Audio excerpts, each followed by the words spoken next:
p.m. on Tuesday, May 14th. We are joined here by the usual cast: Kevin, Adam. Adam's back from vacation as well. Genesis, myself, and Desonoto should be here shortly.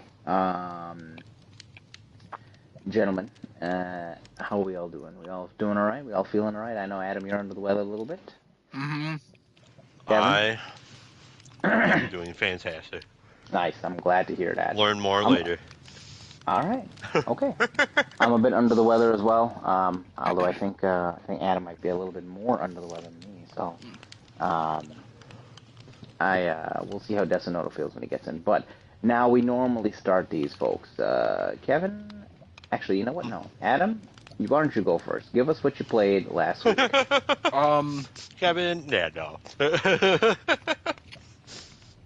All right, I just swallowed that bite of toaster scrambler. Really, I did not chew that, but whatever. Oh, I ate an ice cream cone earlier. The one with the nuts on top. What are they called? I know what they're called. The Nestle ones. Yeah, the drumsticks. Drumstick. Yeah. I ate a drumstick earlier, and I didn't want to get peanuts everywhere, so I put my whole mouth on top of it so I could rip the shell off, and then the whole ice cream came off in my mouth. And then I just had to commit and chew to it, and thankfully I don't ever get brain freezes, so it just hurt my teeth. But oh my god, I almost died on ice cream earlier. So. Yeah. Anyways. Wow. What did I play? I played Helldivers a little bit. Mm-hmm. I played on Thursday night, even though it said I wasn't gonna play. You were on last night too, and I played with our friend Copenhagen, and okay. I was like, I'll play one match, and then we did one match, a 15-minute one, and I was like, I do not feel well, I'm getting off. And he was like, oh, okay. It was about that time for him, anyways. Exactly the minute I hopped on, I swapped Helldivers, and I was like, oh, hop on these guys, and then both of you were gone. I was like, okay. I felt like shit last night and this morning, and throughout today. I have medicine now, so I feel pretty good. I feel okay. So, but glad you're feeling better. Yeah, thanks. But I played a little bit of Helldivers. Still having fun with that. I'm at 200 and something hours. I don't know, 212 maybe. Level 71. It's a fun game. It's hard to put down. It's a fun game. Yeah, I don't have enough metal. I didn't unlock everything. I don't have everything anymore because I didn't unlock everything in the past. Well, that's a good thing. Yeah, I mean, I guess. Give you something to do. I played more Lego before I left too. Just cleaning up. How far are you in that? I beat the story. I'm just cleaning up at this point. Okay. Cool. It's just a pain in the ass because a lot of things aren't tracked until I find the red bricks that track them. But some of the red bricks are in the world, so I could look up a map of the red bricks, but I don't want to do that. So I'm just gonna keep playing that forever until I beat it, I guess. You have a backlog too, like me? You have a backlog. Yeah, I have a backlog. Okay. I think that's it though. I think that's all I played. Okay. I have a backlog. Cool. I've just been playing Helldivers a lot. I know. It's hard to get away from Helldivers. Yeah, I know. It's just, I don't know. I feel like it's starting to teeter a little bit. Like the last few weeks, Copenhagen has been hopping on for like a half hour so we could play before the podcast. He didn't do that today. So that was nice that I had a moment to make my toaster scrambles. That's good. I don't know if it's teetering more like, or it's just. Well, I mean, there needs to be another big update, and then these packs aren't doing it for me anymore. Really, like they don't add enough. Update. I don't really ever try new weapons or anything. I need like a new mission type that I like, or a new planet. Enemy type. New planet. Yeah, maybe new enemy type. I guess. Yeah, I don't know. Every enemy type they've introduced since the game launched, I don't like. So, on enemy types. Illuminate. We'll see how bad those get. Illuminate would just be like more robots. So, also the game I feel like is getting harder. Mm-hmm. Like every time I go in it, I'm like, what the fuck?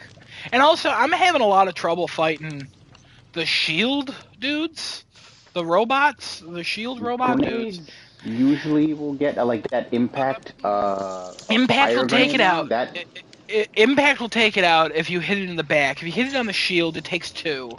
But I use the grenade launcher, and I used to be able to kill them in like 2 or 3. I can still do that, but most of the time, if they get a shot on me now, my whole body ricochets like you wouldn't believe. I literally have a clip of me holding R2, mm, firing the mm, grenade launcher, and my body just getting ricocheted so much that I basically turn to the right, fire a grenade from my grenade launcher. It hits the ground to the right of mm. me, bounces back, and kills me. And I'm like, I Mm. didn't move my reticle at all, but it just kept moving because I kept getting hit. And I'm like, this is, there's something wrong with that enemy. And I don't, and also, too many of them on level 4, 5, 6, 7. Like, what? I don't know what's going on with that. I don't mind one every so often, or maybe even like 2 or 3, but like, the last mission we played last night, I encountered 3 when we first landed, 2 at every single beacon, and I found 6 beacons throughout. And then in drop ships, 2 were dropped off every single time with the enemies. So I encountered over 20 of them, and I'm like, this is not. I shouldn't be seeing this many of these. It should be a little bit Um, more varied. But the sometimes, airburst rocket seems to take all of them out. yeah, the issue is not the weapon I'm using. The issue is that the enemy is populating too much. Like, there's Yeah, different versions of that type of enemy, and I'm not there seeing are. those. And I need to see more. I need varied types of that enemy, not just the same ones over and over and over and over. Yeah, noted. Again, not a huge thing, because if I get annoyed of it, I'll just go play bugs. Or in some planets, you never see any of them, and it's like, what? That's true. Okay, I don't understand how this works, but also like, Welcome, Desonato. I just don't. I don't know. I don't know. That's all I played though. I We're don't think I noting that watched anything. the Devastators, those heavy ones, the machine gun ones, are just really annoying with the Yeah, shields. shield devastators. That's what they're called. Thank you. Yeah. Hmm. So there's that. All right, cool. Well, Desonato, you wanna tell us what you did last week? Uh, sure. Yeah. Oh, let's see. Uh, play a little bit of Helldivers. Hmm? Uh, I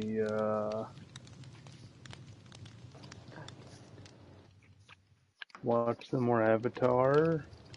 Oh. Started Yu Yu Hakusho. Um, started Is It Wrong to Pick Up Girls in a Dungeon with my friend. Is it a show? Yeah, it's an anime. Ah, okay. Makes sense now. Mm-hmm. uh, How is that show? You gotta let me know how it is as you go through. yeah, I only watched the first episode, but it's not like a isekai like I feel like everyone thinks it is. Hmm.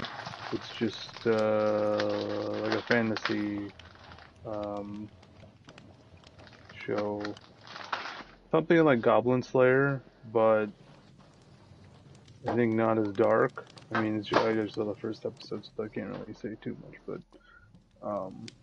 more like adventure-y. Mm. Yeah, not an isekai though.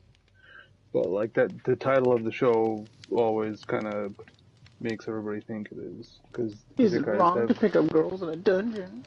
yeah, they always have the stupid, weird, long names. Will it have an answer to that question though? Maybe. It's a good Okay. question. I've yet to see, but Pick them up and throw them to the wall. oh yes, yes sir. Use that Wait, wall. why is this? Oh, yes, you got like. Oh, I don't know about this anymore. Got some red flags going off, guys. Red alarm bells, red flags, everything. um, I think I talked about Baby Reindeer. Did I talk about that? I'm a Last baby week? reindeer. That sounds familiar. Okay. Guess I did then. Not sound familiar to me, but hey, listen. All good. Kevin's a scribe anyway. I'm a scribe. Nope, nope. I knew it. Really? Oh my god. Oh! My fridge is trying to kill me. That's fridge? not good. You should get that checked out. You should kill your I fridge. recommend Kill going to my the doctor. fridge. See a doctor about that. I should see my doctor about that. Interesting. Yeah. Adam, do you have advice for me? No, I agree with Genesis. Oh, okay. 2 for seeing a doctor and 1 for killing the fridge. Got it. Carry on. Let's see here. I feel like he has a list populated in front of him, like on a paper that he writes out every day of the week. That's what I was doing on my phone for a little bit, then I forgot to do it, and I stopped doing it, and now I don't have my list anymore, and now I'm just lost. Right. Well, I guess that's. Oh no! Under the Bridge. I started this show on Hulu called Under the Bridge. Watched 5 episodes, and then I couldn't see anymore because they didn't put any more new ones out yet. Did you talk about this last week? I don't think so. I thought you did. Under the Bridge on Hulu? Yeah. I think you watched 1 episode last week. Maybe. He didn't cross under the bridge yet. He was still on the side of the bridge. Oh yeah, I think I did watch the one. Yeah, because you described about the bullying and the one girl. Yeah, they took the girl under the bridge. Yeah. Okay, so I watched more of that. Still more episodes to come. I have a bridge and question. shoved a glizzy in her mouth. Oh, Kevin has a question. Yeah. Is Under the Bridge the sequel to Under the Boardwalk? No. Oh, that's a good question, but I don't think it is. Is it also another sequel for Under the Sea? Wow, look at this. Oh, they're That's going the prequel. under everything now. That's the prequel. What about the Scarlett Johansson movie, Under the Skin? Oh. Oh.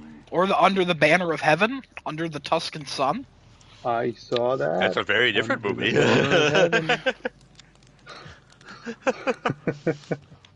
Under the Tuscan Sun. I'll tell you what, I'm a bit under the weather. Oh no. Yeah. Oh. That's not We're good. playing on words here. I like it. Under the sea. Under the sea. Anyway.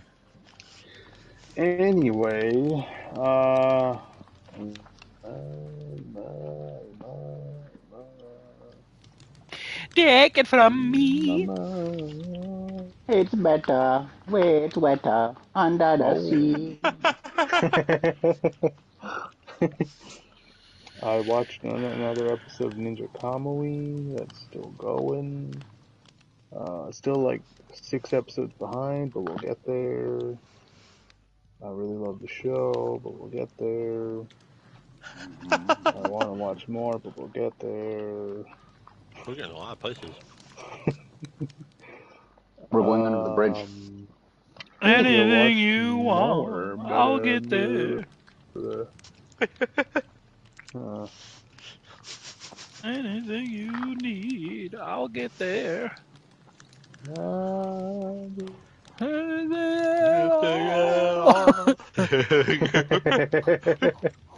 get there.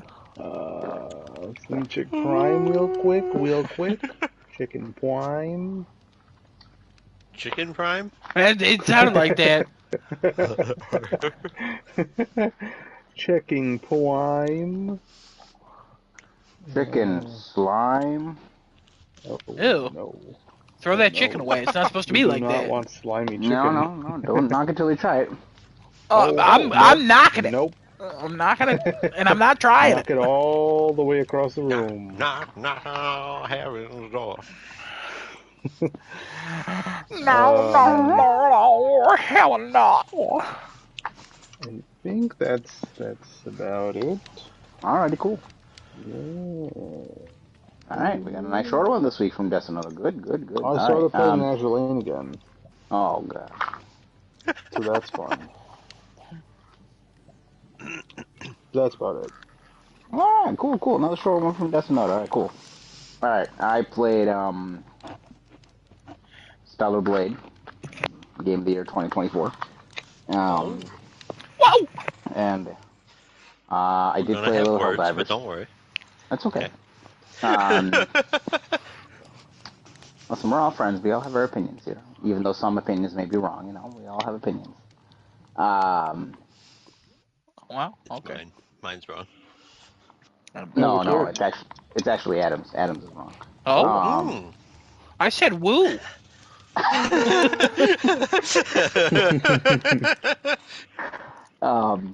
I played Helldivers, Stellar Blade. I think that's all I did. I really did not play anything else. I've been trying to log a lot of hours into Stellar Blade. God, that game is so good so far. It is absolutely amazing. Combat is even better. Once you unlock a couple of the skills, ooh, combat is sick. Gunplay, there was a whole section. Oh, you keep tossing me those puzzles, because that puzzle was fun. Dude, I gave you that. Yeah, that puzzle's awesome. So I gave Adam and Copenhagen. The first set of that puzzle, and Adam figured it out in like, I don't know, maybe 5 minutes, maybe shorter. Not even. Yeah, it was quick. Yeah, it was like 2 minutes. Maybe he figured it out. I'm not good at math, but my brain can see connections for shit for some reason. I have no idea why. Yeah. I sucked at that. Like, I could not figure out how you got that number, the numbers you did last night. But hey, you figured it out, man. That wasn't last night. I was no, I'm talking 4 to or Kevin. 5. Oh, Adam. The one that I figured. All right, so I still remember some of these. I think I might have the ending number wrong. Because I'm not doing that. It was 5005. That was. So the first clue thing, 37 #21 or pound sign, whatever you want to call it. Yeah, equals 928. 37 pound sign 21 equals 920 or 928. And I'm like, okay. And then there was fucking 77 pound sign 44 equals 3993. Pretty sure is correct. Yeah. So we're looking at this, and I'm sitting here with different operators. I'm like, it's not this, it's not this, it's not this. But hold on a second. Adam, you had to add all the numbers. So for the first one, 37 pound sign 21 or whatever it was, add 37, 36, 35, 34, 33, 32, blah, blah, blah, blah, all the way. Double it, and then subtract 37 and 21 from that answer. I have no idea how the final one was 71 pound sign 6. My calculator on my phone yelled at me because I put too many operators in. I had to break it down into 2 separate steps. I don't understand how he figured that one out. Wait. What? You had to square it? No, not square it. We in math class? Sequentially add all the numbers from 71 to 6. And then double it and minus. Double that answer, and then subtract both ends. Hold on. Why are we doing that? Hold on a second. In Stellar Blade? Mm-hmm. Why are there math puzzles in Stellar Blade? There's a quest where this person is trying to test your knowledge, and there is a math puzzle in there. There's also another puzzle that you have to figure out how symbols go. Isn't it? You said 37 pound 21, and then the answer's 928. Wouldn't it just be 37 times 37 minus 21 times 21? Oh, maybe. Yeah, maybe that would have been easier. Yeah, why are you doing all that? It's so complicated, Kevin. Oh, that was the first thing I thought of. I mean, it got you there. Bro. I'm like, wait a minute. 37 times 37 minus 21 times 21. Oh, yeah. So if I do 71 times 71 minus 6 times 6, that just gets you 505. Look at that. Times See, five. I would have solved it so much quicker. Yeah, I times don't. 34. Well, my brain was like, "There's no way they will Minus want people to do 37 plus 26 36 plus 30." I mean, you still got there, but times like, Yeah, kudos to him for getting that, man. I 34 could not see that. huh? is I was like, well, I was pulling out Yeah. my calculator. I'm times like, wait a minute. That was a tough 46. one. That was a tough one. Um, but so there was a Only Connect, section in the man. game last night. There was a section of the game last night where it was straight up dead space, where I go into a section where the sword doesn't work and all I have access to is my gun, and this gun looks very similar to the plasma cutter from Dead Space. Um, and I just had to dismember a bunch of the enemies down in the basement that I was in, and I was going through like these dark, like literally, like you could pull it right off the Ishimura from Dead Space, and it looks like it's the same thing.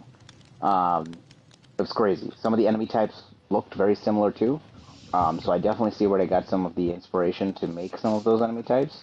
Um, like corpses that have these long scythes sticking out of them with an explosive pack on them, or like bigger cricket-looking corpses that are walking around with skulls on their face, and they're carrying bodies in their back.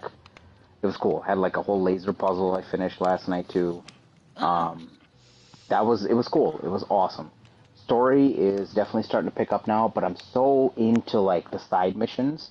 I was telling Kevin last night there was a side mission where I was trying to help this woman. This woman is a singer in a bar, but she is on essentially life support. Only her head and the top portion of her chest is currently intact. Everything else is missing from her. So she's got like arms, top portion of her chest, and her head, and that's it. She's being kept alive by this robot next to her that essentially is her life support system. So I had like the girl who's with me who does all the body work and the mechanic work for me. She fixed her up, so she gave her chest cavity back, her heart, her lungs, all that. She gave all that back to her, and she started to talk again. Because for the longest time, she was like kind of broken and just singing. Oh yeah. And then now at that point, she was still on like this mechanical leg thing where she couldn't move, and she was still on life support from this robot because she can't really do much, but she can talk properly now. So the guy who likes her ends up going out looking for a pair of legs for her and some cybernetic parts to put her back to normal. We find them, go get the legs, bring it back. Now she looks more normal than she did before, and she can walk around. She can talk now. It's like some of the stories that I'm running into with this game. They're pretty cool. They clearly put some thought into some of the side missions. Some of them are just generic, like hey, you need to take this, and take it from point A to point B, or deliver a message to somebody, whatever. I also ran into the hairstylist. You had to get like 3 items for him to cut your hair and put it different ways. There's like 18 different styles with 4 color options on each style. And then apparently there's more that I'm not even aware of yet.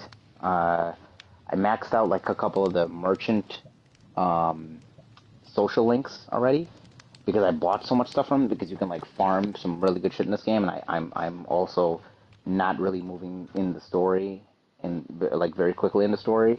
So I'm doing a lot of the side missions, so I get a lot of the gold and all the different materials and all that. So yeah, um, it is really cool. I actually walked into a cult leader's death trap yesterday. So there was a conspiracy theory going around that like this one dude had like he was a saving grace of people, and like if you followed him, he'd lead you to nirvana or something like that, like into a room that would like take you up. Kind of like that dude who did like a mass suicide on his mansion or something with a bunch of people in real life. There's some cult leader who did that, but Oh, he Jim lured Jones? people. Yeah, yes, I think that's who it is. So he Or are you thinking lured of Charlie people in. Manson? I don't know if Charlie Manson. Oh, Charles Some Manson is what dude, people call some dude did like some him. Why the mass fuck I suicide said on his Charlie? lawn. um, so he would lure people in with this like false sense of like, oh, you survived and got on the ark, like, well, we're gonna be hoisted up and we're gonna be taken off this planet, we're gonna go to Mother Sphere. and he led them in rooms, and he would lock the door and just have them start to kill each other and eat each other because he'd starve them to death in the locked rooms, and they would have no choice but to kill each other. And he would make it so that they'd end up starting to eat each other. So there was just piles of bodies, just half eaten, all over the place. Nobody was alive; they were all dead. Huh. But it was so cool. I walked in there, I was like, "What the fuck is this?" So Stellar Blade so far definitely is a contender for me for my game of the year for 2024. I don't know what's going to happen when I start to play FF7 Rebirth, and once I finish the DLC for, well, DLC for FF16 is not something this year, but I mean, meaning FF16 already came out last year.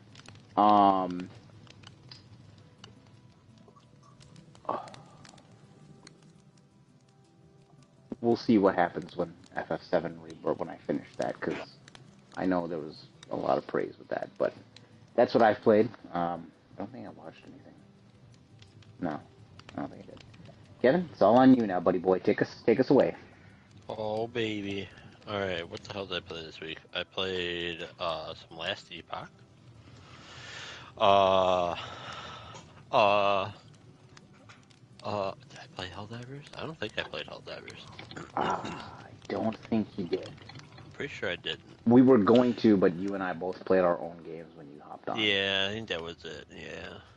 So, what I did play a whole bunch of, and platinumed, was Animal Congratulations. Well. Animal Well is just a freaking fantastic puzzle Metroidvania game. And I haven't even gotten to the bulk of the puzzles yet. That's technically where I'm at now. Whether or not I will partake, I'm not sure. Because I don't know how far down the rabbit hole, so to speak, I want to go with this game. There's a lot of really, really wild things you have to do to like find all the secrets in this game, and people have gotten to, so they call it layer 1 is getting the first ending of the game, layer 2 is finding secret eggs and getting the second ending of the game, layer 3 is finding the secret rabbits, and layer 4 is where everybody's actually at. And I don't even know what the hell is that layer.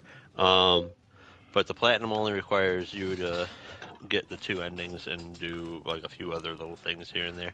Not a very hard platinum, pretty easy. But yeah, let's see. So this game is insanely good. Definitely a game of the year contender for sure. At least so far this year. It is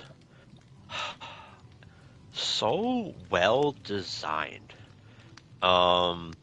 You can't like there's no pressure sensitive buttons or anything like that in this game. So if you're gonna jump, you're always gonna jump X height and Y distance and be able to cover Y distance. There's not a whole lot of like you have to really time your jump to like you gotta jump at the very last pixel of like standing on this ledge. You don't really have to like do platforming like that. The platforming in the game really comes into play as you start to collect more items that allow you to traverse the world differently. And some of the things, the immediate use for it has absolutely nothing to do with travel. And then you start playing around with it and you're like, oh man, I can do this. I can do this. Can I do this? Oh, I can do that. And the absolutely wild thing about all of this is when you first get some of these items that allow you to move around in different ways, I'm trying to remain as spoiler free as possible here. You start to like, when you start to discover the ways you can use them to get to new places, you're like, oh man, I feel like I'm breaking this game. Like I'm just able to go all over the place now. And then some time passes and you start to realize, oh wait, maybe I'm not really breaking things, because now there's rooms that take into account that like you can use these items like this and they prevent you from doing so. So it was really cool to see that like the developer really understood what they were putting into the game, and kind of was like, no, you're going to be able to like do these certain things. Like you're going to be able to use these items in these ways, and it's not like cheesing the system. Now I'm sure speedrunners will find some interesting skips and whatever the hell, and like false warps or whatever, because that seems to go hand in hand with games like this. But whatever. Um, but it's such a fun game to play because every time you get a new item, you're just like, oh man, what are they going to do with this? And some of the items probably could have been used a little more than what they were, but like, it's fine because those ones, if they did, you had to kind of walk a tight line. If you did too much, people would be like, all right, come on, this is getting kind of stupid. Um, so some of the items that are a little bit more like niche and have nothing to do with travel don't really have to be used all that much, but it doesn't really take away from the game at all. And let's see, I got the platinum in 14 and a half-ish hours. If I were to continue and try to do all these other puzzles and things, and you'd go into the real deep and challenging puzzles that require you to like go all over the map, I could probably very easily double or triple my playtime. Because now it's just exploring freaking everywhere again with a different item that I just got to get more secret messages and stare into the backgrounds of like the environment and try to decode different messages and all this other stuff.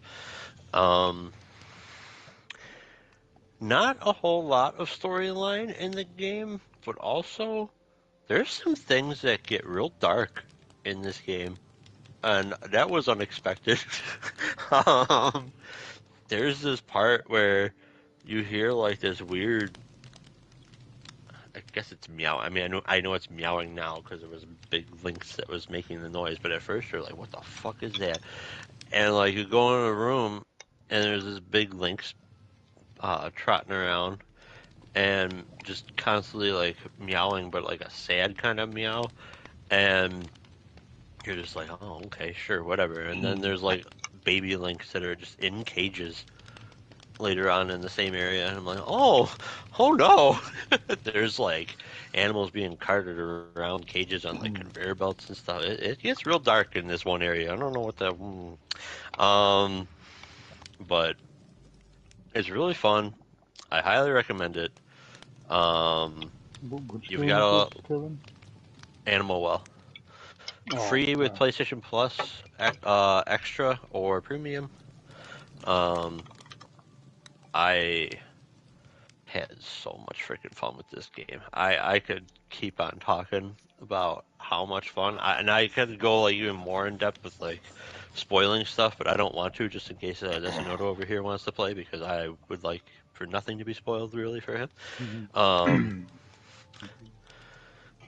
but man, good game, really good game, really good items too. They really gave you like the right amount of items, and they kept like a few things secret from you that when they like start happening, you're like, wait a minute, what? So this isn't like, okay, so one thing is like you got your inventory and you're like, oh, okay, I'm getting close to like getting all the items. And then you pick up a certain item and it's just like, oh yeah, by the way, your inventory is actually bigger than you thought. Like we just moved the boundaries, and you're like, wait, what? um the map is really good. Um it doesn't it's not a highly detailed map, but very early on you get tools to draw on the map, put like stamps on the map, which they have like little treasure chests, question marks, and like other things like this, so you can kind of like mark that whole thing up, um so you know where to like return to. And if you have like a rough idea of how you're supposed to like get a chest that's hidden in a room or whatever, you can like make whatever notes you want to. um but yeah, good times. Great game. Highly recommend. If you like Fez, if anybody out there that played Fez and loved it, this is very similar, except unlike Fez, Fez used a lot of the same mechanics in puzzles. They just either made it longer or more complicated. And also Fez kind of like relied a lot on the internet and like your phone for scanning QR codes and stuff like that. This game doesn't have any of that. It's all items and stuff that are built into the game. You don't really have to look anything up. I looked up one thing because I didn't want to go hunting around freaking everywhere for it. I looked up one location. Um, and I also looked up how to get the one trophy because I was very confused as to how you're supposed to do it. And turns out you get it exactly how I was trying to do it. I just got unlucky. Um, so and that was sneaking up on a squirrel. Good luck. Look up a video for that. There's a very easy way to do it. Um, but yeah, relatively quick platinum. Really wasn't too bad. Nothing is like nothing is hidden in a spot where you're like, how do I do this? That's all like the third layer of shit. That stuff's the how the hell do I do this? And then there's one chest in the game that is kind of neat. It's not a required item at all or anything like that. There's apparently it's a souvenir cup. I looked this up too. Because I have every item in the game as far as I'm aware, and I still can't figure out how to get to this chest. So I'm like, what the hell is this? There's just a chest in this one corner of a room with a whole bunch of skulls. Turns out that the skulls are added into that room every time you die. So in order to get the chest, you have to get through the entirety of the game because it's one of the last rooms you get to, no matter what you're doing, without dying, in order to get that chest. So that was kind of cool. And there you go. 10 out of 10. Love it. Game of the year contender for sure. At least where games stand right now. Okay. There you go. Thank you. Did Appreciate you watch the interview with Donkey? Is that the one where he's going back and forth with Billy Basso? Yeah, yeah. Yeah, good video. Yeah, it was. Wild. This was created by one guy. I made that, yeah.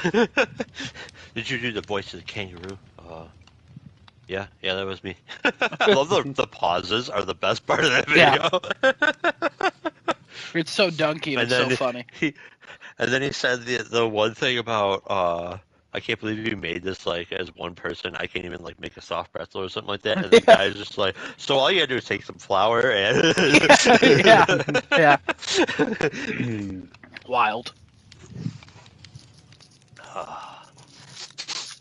But yeah, no, I was very pleasantly surprised by this game, and the closest thing out there to it is like Fez, and I guess you could also say you could argue that the Witness is kind of close in the sense that every area kind of has like here's what items you're going to be using, here's like the mechanics for like getting through this area, and it just gets more and more like complicated, more like built on like more stuff builds on that until you clear out the entire area, which is kind of how the Witness worked with its mazes, where it was like, oh yeah, this area has this sort of rule, or like these kinds of mazes. Like some of them have like mirrors involved, some have like the shadow of trees are involved, and it's actual walls in the maze and stuff like that.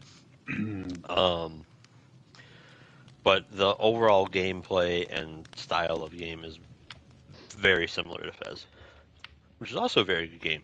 Hate the person behind it. That person's a real jerk now, but the game was good. What happened with that guy? I don't remember exactly because it's so long ago, but I know he did something to piss off a lot of people. What the hell did he do? What did he do, Adam?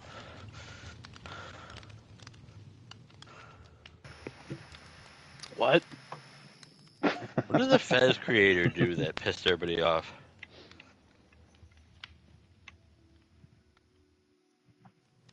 Like racism or something? Was that it? Okay. That'll do it. Something about Japanese games, I think, right? Wow. I think he That'll do it. apologized. No, did he finally? Because I know he was like, oh yeah, Fez 2 is coming, and then he did something, and the community like attacked back for whatever he did, and he was like, oh fine, if you want to treat it like that, you're not getting Fez 2. I just remember everyone saying he was a dick, and then Yeah. he said something about Japanese games, and then I think he just had wild opinions about gaming, and a lot of people were like, Oh, "Fuck okay. you, no." And he was just rude about it. I think he's calmed down though in the last few years.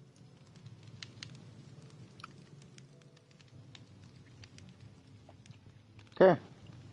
All right. So, we got that done. Kevin, do you have a topic this week before I move on to anything? That was pretty much my topic. Okay. All right. I think Just we have another a couple play of. animal. Well, you'll love it. That's not take the recommendation, or else he'll skin you alive. Oh. Oh! You know, sometimes you gotta make threats to make people play what they want to play. Hmm. So I think we have a couple gaming topics we have to talk about this week. Anybody want to start with any of the things that have happened over the last week or so? No?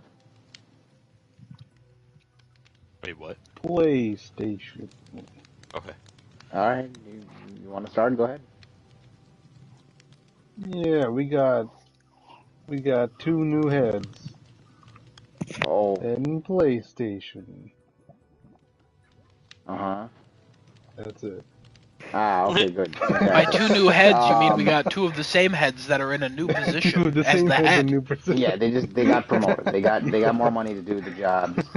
For Yeah. God's sakes, I can't remember who the other guy's name. I know obviously Herman Holst is one of the ones who just recently Everybody got knows who promoted. Herman Holst is. Yeah, everybody knows that guy. Nobody remembers who the other guy's name is, and I don't know why. I I remember. think his name It's is just Hideaki Nishino. Nishino or something like that? Nishino. Nishin. Yeah, Nishino. Yeah, that. Yeah, Nishina. Yeah, you got it. So yeah, PlayStation now has two CEOs. Both obviously have their own respective, I think, departments that they will be taking care of. I think Herman is going to continue to take care of the production and the software side of things, I believe, PlayStation Studios and overall direction of like what the software is going to look like, and then I believe Hideaki is going to be doing the consoles, the financial portion of that, I'll just and read overall. what they're doing. Yeah, go ahead. Holst is CEO of the newly named Studio Business Group, which includes all of PlayStation's first-party teams, plus covers the development of PlayStation IP onto other mediums such as TV and film. And Hideaki Nishino will lead the Platform Business Group, which includes console hardware, technology, accessories, PlayStation Network, and third-party relations, covering major publishers and indie studios. Thank you. You're welcome. So So basically, definitely, what we kind of said, Genesis, that we yeah, wanted yeah, Herman yeah, to be in charge of the first party like he yeah. was. Good choice on that one. I didn't think they were going to do two CEOs. That's a No, I odd ain't thing that mad I at this, haven't heard of. honestly. No, no, I think two people making decisions like this is better than one person having that power to do all that. Kind of gives for different perspectives for each one of the parties kind of doing what they have to do. I hope they continue like this. I hope this is not just a temporary type of like solution until they find a successor. Maybe, I don't know. We'll see what they decide to do, but it sounds like this is a permanent solution. It sounds Yeah, like this seems to be Yeah. what they want to yeah, do. this is what they want to I do, don't and this think is they're the gonna way change direction it they're going. unless it goes bad or something. But It's going to that be real probably won't interesting to happen. see what the Herman Holtz side of the CEO is going to do. Um, I have questions about that. Go ahead. I just have like, okay, I love Herman because he was the game director of Horizon Zero Dawn. I feel Sure, this like man has also gotten so many promotions in the last decade he's alone. gotten a lot. Holy shit. What has he done the last few years since he's been in charge of PlayStation Studios?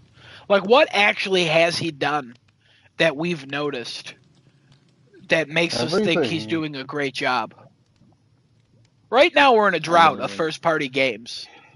So, like, was he actually in charge of first-party decisions, and that's why they went the live service, or was that Jim Ryan? Like, is Jim Ryan just taking the fall for that? Like, what did Herman well, actually do? so it. I think Jim Ryan will own almost all the decisions that were ultimately made, which probably include layoffs and buying studios, and shuttering studios, and all that. Um, I, Herman, probably reported to him and was like, "Hey, this is what I think I think we should do this, or I think we should do that." Ultimately, I think the final decision obviously lands on the board and Jim Ryan. So Jim Ryan owns those decisions that were made.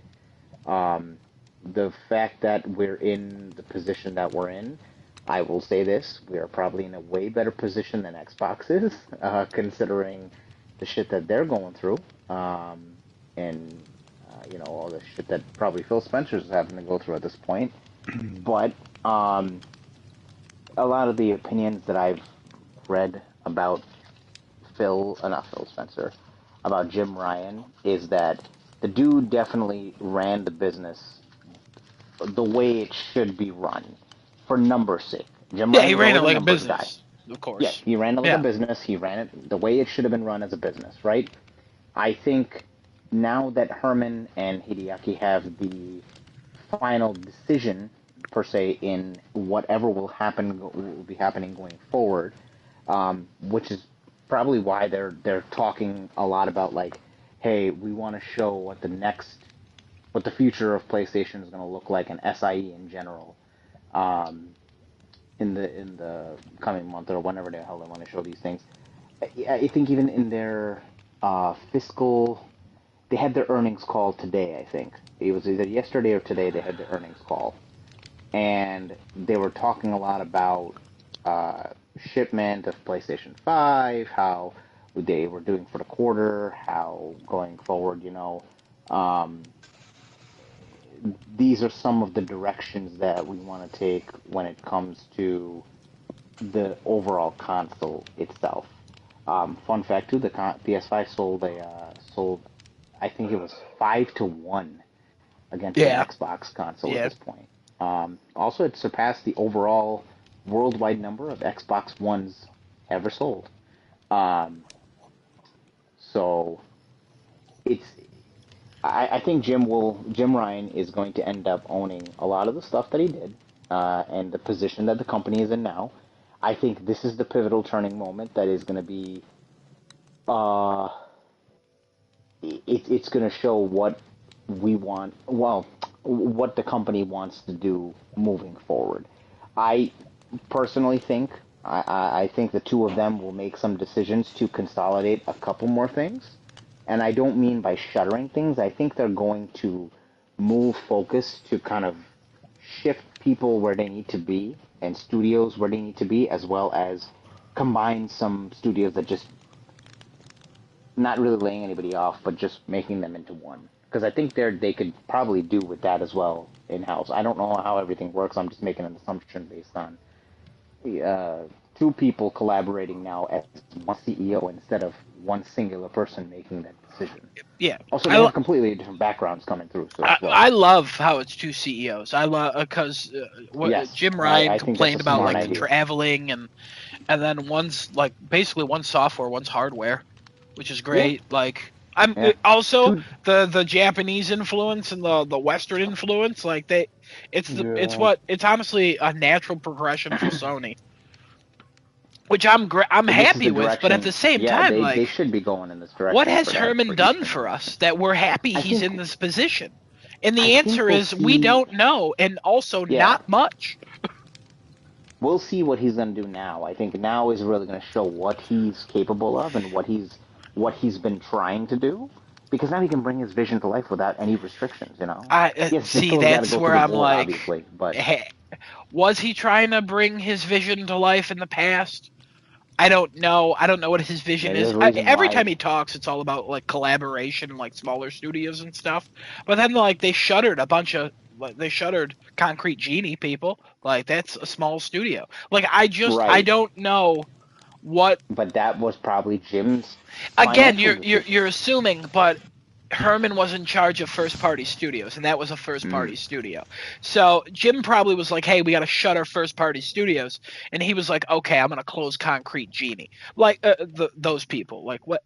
Like I get like I again love Herman. I'm glad he's in this position, and I hope he shows us. I feel like he's gonna be a Jack Tretton, if you will, but like Yeah.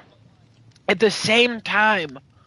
I don't know what he's done over the past, 4 or 5 years? He's been in the other position?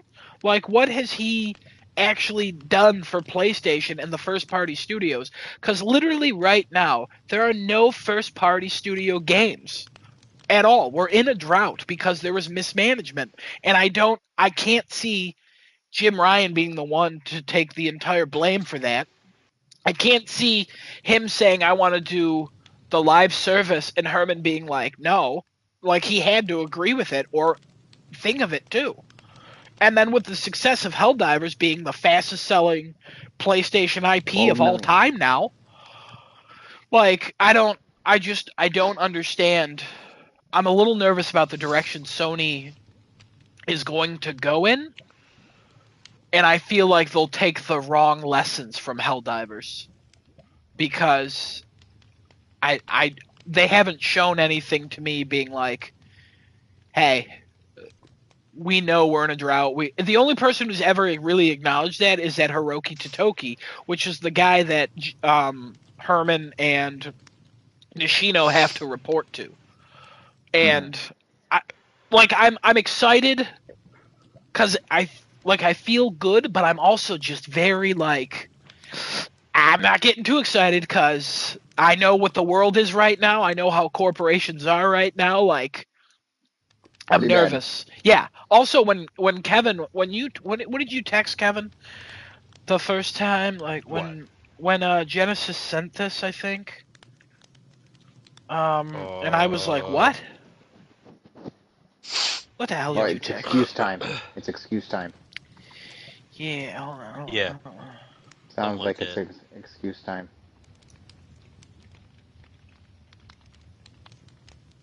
What I feel like I said. Oh, yeah, and I said what, and then you said establishing the plan going forward, changing leadership. I don't expect a good announcement. And honestly, after you said that, I looked into the actual wording of everything, and now some people are coming out and saying like, this doesn't mean a showcase. This means they're going to have announcements about PlayStation as a whole, whether it be a showcase or something else. And now I'm like, oh no, like. Are they gonna shutter some things? Like, I wouldn't be surprised if I don't want them to go back on old Sony and be like, hey guys, here's 16 trailers for games that are coming out over the next 10 years or something. I don't want them to do that. I want them to continue to be like, hey, this is what we're working on and this is what's coming out over the next year. But based on all the delays we've had, and whether it be by COVID or whatever the hell they want to say it's by, I'm a little concerned as to when things are actually coming. No matter how many times I hear the rumor of Astros this year, or well, blah blah blah blah blah. Like, I'm cautiously optimistic. I like how there's two of them. I like Herman. I still don't know what Herman's done. Nishino's been there for years. I don't really know what he does, but I know he's more about the updates for the console. Where are our folders? The fuck? Yeah, I don't know. Where's our dynamic backgrounds? Like, there's still a lot of things where I'm just like, I have a lot of questions, and the update that happens later this month, I hope it answers a lot of like what I have questions about and where my hesitancy is. In their earnings call, they did say that there are other exclusives coming this year. They kept Concord as a 2024 release. Concord's a live service. I don't care about Concord. No. That's the thing, though. I don't. Anytime you say, "Hey, they have other first party coming," live service, it's out of my mind forever. Like, I don't want it. Helldivers is such a rare gem of a game. Concord, I will never touch. If that game comes out and it literally looks like my wet dream, I will never play it because I have no interest in playing another multiplayer game anytime soon. I play one every 10 years. Like, I don't need that. Helldivers is good. It's good enough for now. It's still good. It's fun. It's fun to pop in, pop out, whatever. I can jump in, play for 20 minutes, jump out. That's what's nice about Helldivers. And still get enough rewards and feel satisfied with what I've done in the 20 minutes. I don't need another one. And I'm worried that they're going to put that out, and then it's going to be trash, and then they're going to be like, well, we got to cancel all these other ones. Like, I just saw a thing where it's like, that Deviation Games that was making a PlayStation party game, and then they shuttered or whatever. Remember them, where they're like, we partnered with Deviation Games, a new studio. And now they're gone. Now, some of the people from Deviation Games made a new studio, and I'm like, no, stop it. No, I'm not doing this again. They're still partnering with Sony, I think. I'm not doing that again. I'm not. No. You don't get to do that. You don't get to be like, hey, we're partnering with this new studio, and then 4 years later they shutter, and then new people pop up, and then you get to announce again, we're partnering with the studio. Fuck off. Like, come on. Like, I don't need words anymore. I need proof. I need proof that this company is going in the direction I hope it's going. And right now, it doesn't seem like it's going too far off. But at the same time, I'm cautiously optimistic. I'm in between Genesis and Kevin right now, is what I'll say. That's where I'm at. That's where I'm at. I'll tell you, like I was saying before the podcast, I'm living my best life with the games that I got right now. These are the games that I've waited the last couple of years for. The only one I'm still missing is Kingdom Hearts 4, which, let's see when that happens. Everything else is just additional for me. All right, let's ruin that. Oh, thank you. I saw people in Reddit speculating that they're going to announce that all first-party games are going to be day and date with PC. Yeah, I saw that speculation. How do you feel about that? Concord's announcement. I don't like that. Oh, interesting. Interesting. All right, well. See how easy it was to chop down that tree of hope you have? Thanks. I appreciate it. I'm just saying, like, there's so many things that this company is doing that we're like, oh my god, if they do this, great. But then there's other things where you'll be like, what the fuck, I hate everything about this. Like, Listen, I don't know. As long as they are not doing what Xbox is doing, I am fine right now. I'm content. You mean selling one console a month? You want to know? You want to hear something stupid? This is kind of unrelated, but I'm a little mad at Xbox because I know they've done something. Okay, I came back from my vacation. I turned my computer back on. I loaded up YouTube. Haven't watched YouTube in like 5 days at that point. And all of a sudden, I'm getting blasted with Outer Worlds 2 trailer just came out. Watch this. And then it was like, a Hellblade sequel. And I'm like, what the fuck is this? It was literally all the E3 trailers from like 2 years ago. And I'm like, what the fuck is this? Like, for a second, I was so excited to watch the Outer Worlds 2 trailer. I was like, when did this come out? I had a trailer for Assassin's Creed Valhalla, and I was like, why are these being recommended to me right now? And it was all from the Xbox YouTube channel, and I was like, why are you doing this to me, YouTube? They have more recent things you'd think I'd be interested in. Why would you recommend this? I don't know. I was so mad at Xbox, I almost texted the group and been like, fuck Xbox. Just randomly. On a Monday at like 5:30. I just, made no sense. Anyways, small rant over. No, that's fine. As long as we're not doing stupid things like Xbox, I'm content right now. I know the rumor of what you were talking about. I definitely don't want that to happen. But I gotta admit, I'm playing the games that I wanted to play for a while now, and they're here. But I 100% understand, and I can't say I'm gonna disagree with you because you make valid points. We all know how corporations are nowadays, and we understand that they all think that they need to be in this ever exponentially profit-breaking, revenue-breaking state, and that's the only way they'll remain prosperous and keep going and be relevant, which I don't know what psychology major told them all that, but hey, somebody told them all that, and that's what they're running with. But it's the investors, baby. God, the investors got to make money. They got to be able to make a living out of it, just investing in a company. If I put my money in your company, I should get positive returns. It's not how that actually should work out, but that's the culture we have now. I guess. We shall see what happens. I would highly anticipate probably something by next week or the week after. Some sort of announcement for whatever they're going to have. but we'll see what happens. Kevin, you got any thoughts? Anything you want to talk about this before we I mean, not end this really. up? I didn't really do a lot of reading. I was Okay. just more like everybody was getting super excited, and I was like, "Hold on, pump the brakes," because I know what happens when everybody gets super excited. Oh, Everybody we're gets excited. down. As it comes closer, Kevin, we're gonna be fucking ecstatic. It's I been know, so and then long. it's gonna happen, and then I'm not even saying that I'll be But ready. Kevin, I they have no can't idea let what's us gonna down happen. this time. Oh, yes, they can. And will they? They probably will. Hey, I went in with a very neutral attitude last time.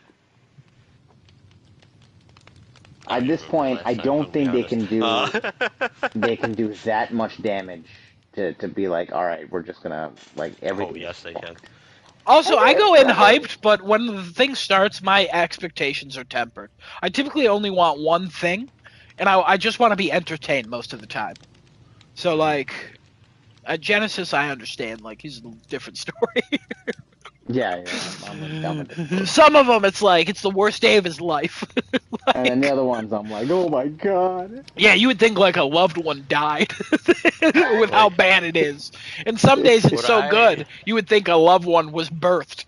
Like he has a son or something. Like, it's wild. It's Yeah. absolutely That's wild. fair. Yeah, Oh, I realize how my behavior is, but yeah, I mean, pretty It's who well. you are. Yeah, It's okay. It's It's all okay. It's good. fun. It's fun. Stay genuine, man. Stay genuine. It's okay. I No, didn't mean to attack Genesis. his character. God, Kevin, you really got to learn his name. But like my hope right now, if there's going to be a showcase and they're going to show off indie games or anything like that, don't show off shit that we already know about. I don't care what it is. No, they will. Just show new shit, please, for the love of God, and don't show trailers for games that came out last week. What is the point of that? Advertisements.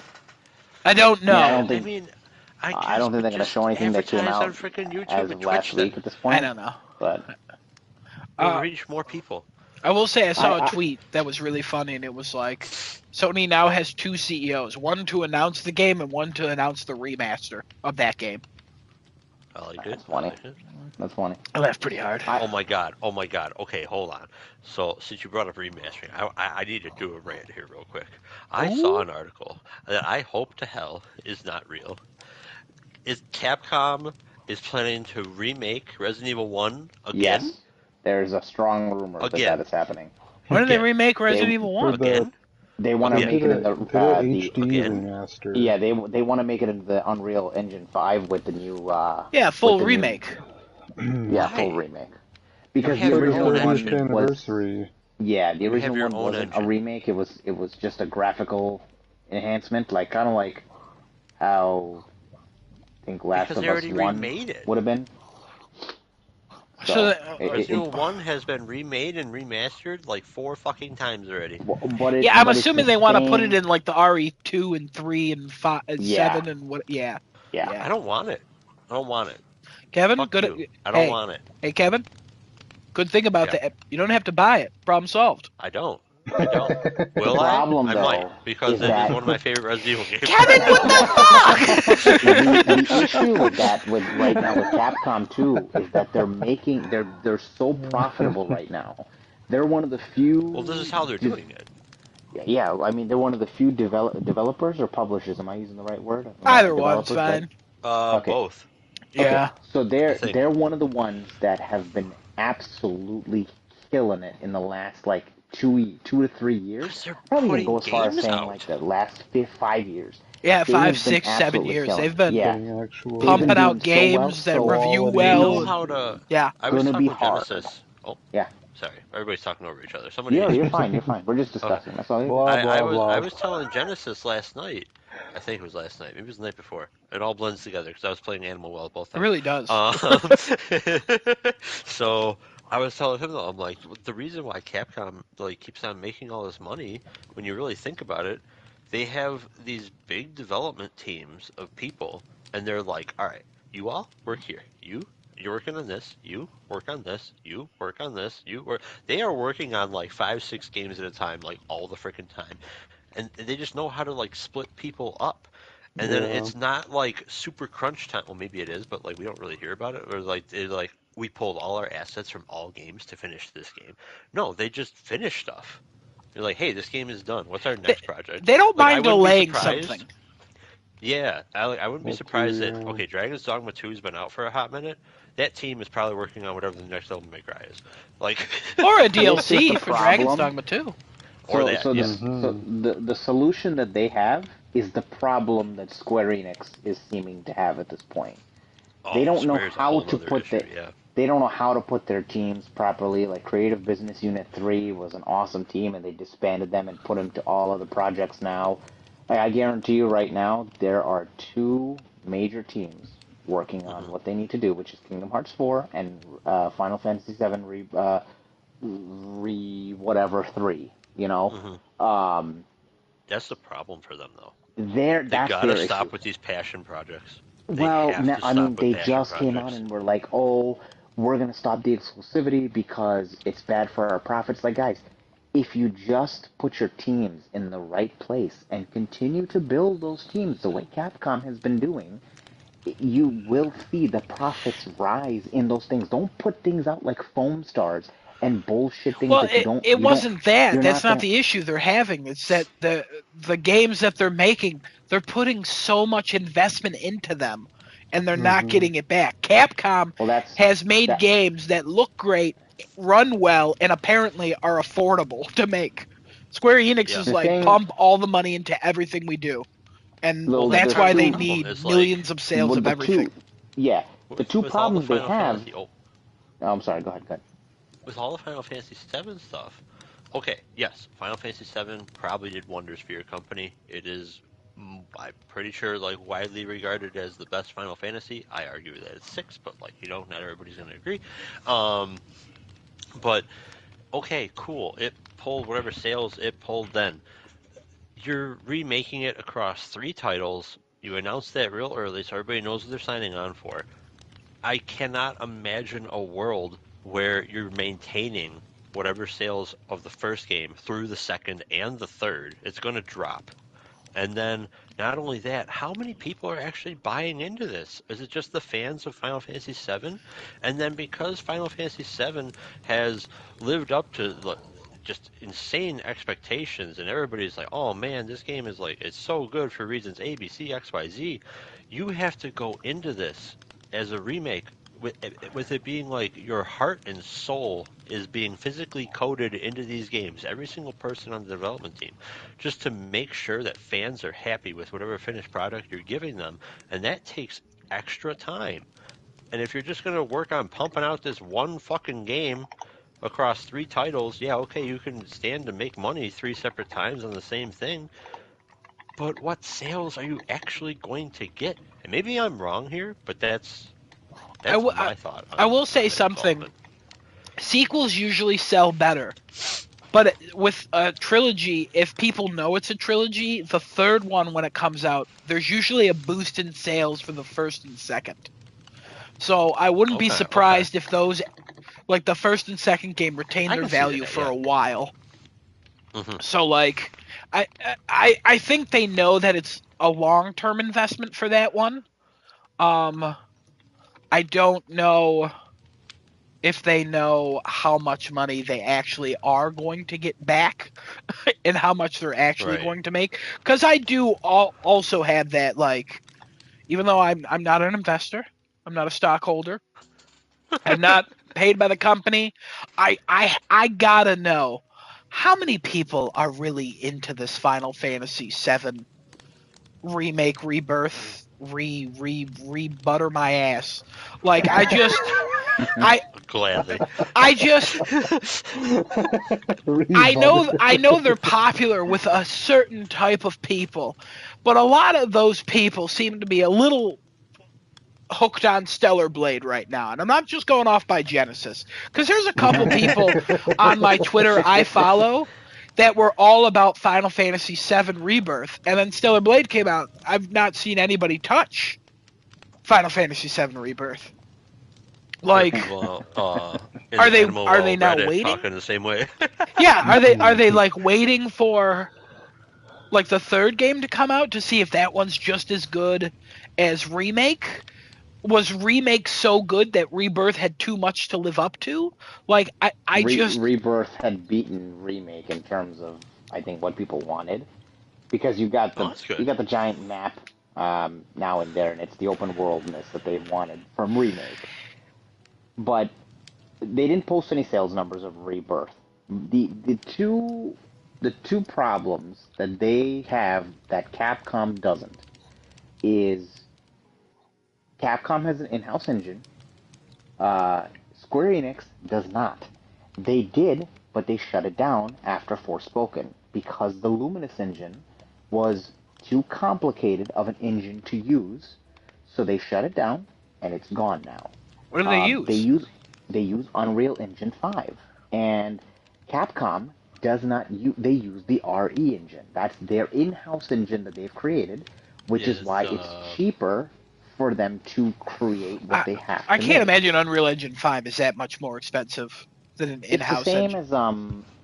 as any patents from from chip makers with phones and things like that. A phone like a phone will be more expensive when they have to outsource the chip versus when they can make it in-house. So same principle applies here, where when you have to outsource your engine uh, from a I different know place, I it's know going to there's a cost you price more to to do it. that. I just can't Yeah, imagine that it's crazy because Unreal no, Engine is so widely used and regarded as being such a but easy, that profit obtainable, that and they usable engine. Yeah, but the fact of the matter is that it's still money, and when you're looking at profit margins, even if you can increase your margin by a certain percent, that percent goes a long way, given you're using the same engine for multiple games that you're putting out. So Capcom, they put out. I'll try and give like an apples to apples comparison here. Square Enix will put out a game like Foam Stars, Dead on Arrival. Okay, Capcom will put a game out like Exo Primal. I'm pretty sure that was pretty dead on arrival too. I don't know 100% with that one.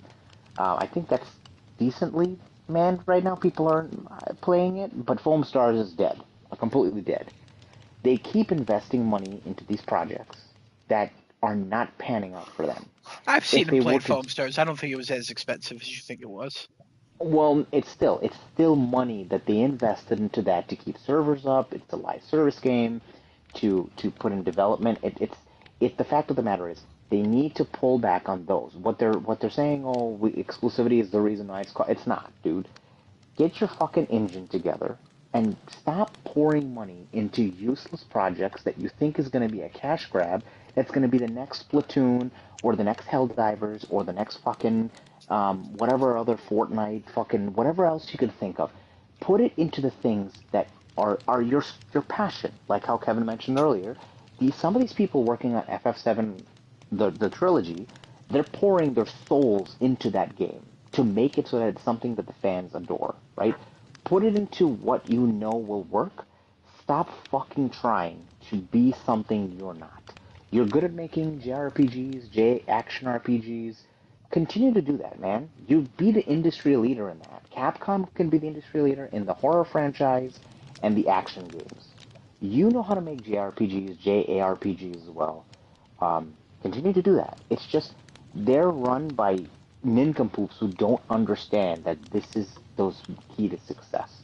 I don't understand where you think being exclusive or not. Yes, that will help in terms of sales, but you're still pumping money into stupid projects that just don't need to be done, as well as you keep spending outsourcing money on things that you don't need to outsource. Dude, they had the Luminous engine working beautifully for KH3. Halfway through the actual development cycle, which is why that game took fucking 14 years to come out, they cut the Luminous engine out of it because they're like, it's too difficult to use. Fucking fix it or get something that you can actually use that you don't have to constantly outsource. They switched to Unreal, and that's where they went with it. They're going to be using Unreal going forward for KH4 unless some miraculous engine comes out from them. But it is the matter of fact that those two would immediately increase their profit margins because they get to save that money. Even if it's a 5% increase for each of those categories, that's still 5% of what they are able to obtain as a market cap. So, some real quick sales shit. Yeah. which I don't know all this is accurate, but I just did a quick Google and I'm happy with it. What you call it? Final Fantasy remake, right?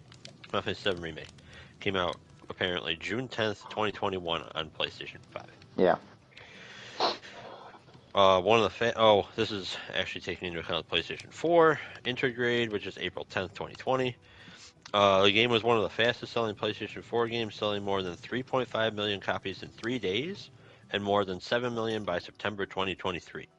Cool.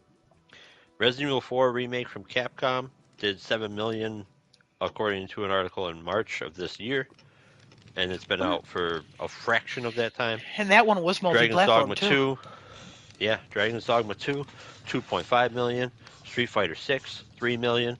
All these games are less than a year old, I believe. Correct me if I'm wrong. And they're selling like crazy. Why? Capcom knows how to put out games, and they're putting out 3 different genres right there. You got your Resident Evil fans, you got Dragon Dogma fans, Yeah. you got your Street Fighter fans. You can pull from different fan bases because you're actually using multiple teams to make multiple kinds of games. Square Enix could do the same thing, but they decide to only focus on one giant thing, and then have their crew working on smaller, stupid, shitty things that are not going to pan out. They said the biggest hit was mobile and MMOs though too. Mobile and MMOs make money for almost any of these developers. And their profit was down by 69%. Oof. Unnecessarily with foam stars and. So I think their exclusivity is more like phone shit, or like ports that we don't even care about or will even notice, if I'm honest. Because I don't think they're like, we're missing Xbox. No, they mentioned that they want to go more aggressive with PlayStation, Nintendo, Xbox, PC, but I don't know. I when I look at it that way, Nintendo's probably the answer is, the answer is obvious. Is just stop pouring your money and your resources into these things that you know are not going to pan out. No, it's just a waste.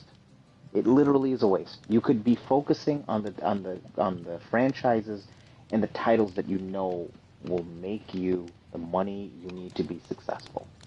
Simple as that. Capcom figured it out. It's working for them, and I don't think they're going to be stopping anytime soon. They're going to keep riding that train until they fucking burn that train down.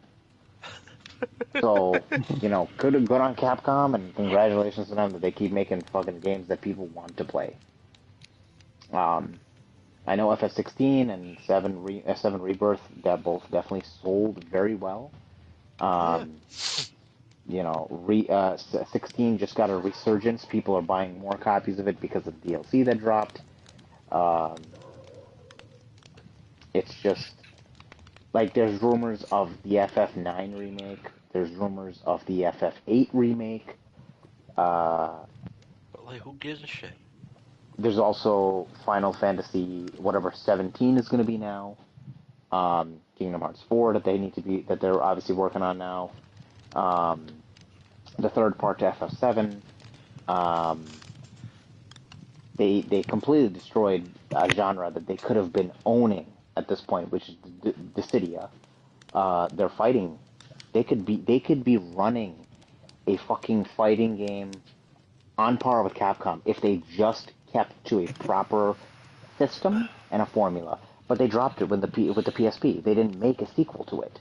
Is the only game Square Enix released that we assume is a flop Foam Stars? There are probably other ones that I just have not paid attention to. Babylon Fall, Foam Stars. Shit, yeah. I don't know how the Dragon Quest game is doing anymore.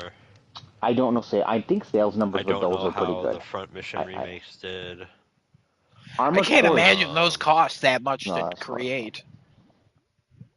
Well, no. Yeah, I don't know what the budgets for those are. The newer ones is the ones that fail, like Forspoken. Forspoken, I think, had a good-sized budget to it, too, given it had to run on the fucking Luminous engine. Was that last year or the year before? I think...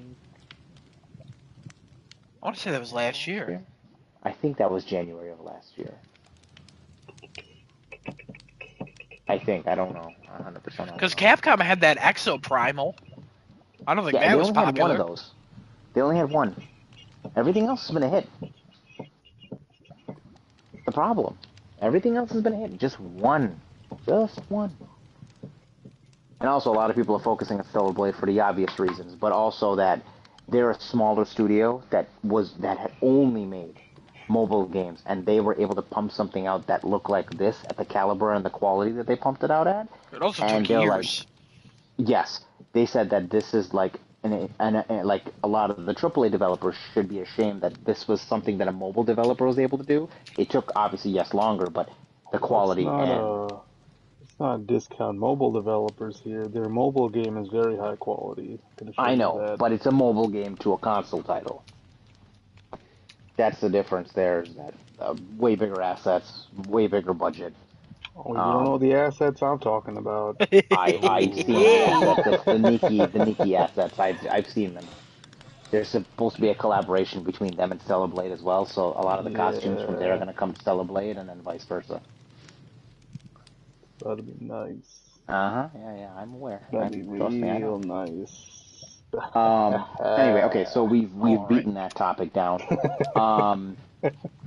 We gonna talk about Bless you. the Assassin's Creed show that's gonna be coming up.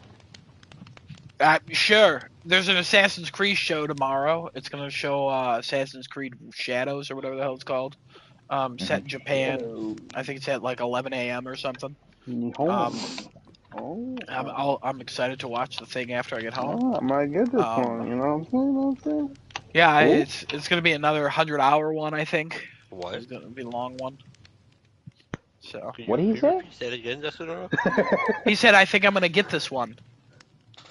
Oh, he's gonna. Why would you? I heard. It's Japanese. It's set in Japan or China, wherever the fuck it is. Who cares? It's Japan. This one's Japan. I'm excited to see it. I'm excited to hopefully see more at Summer Games Fest. So Kevin, get excited that we'll 15th, see it's more coming. of it at Summer Games Fest. So, because they repeat it's stuff. coming.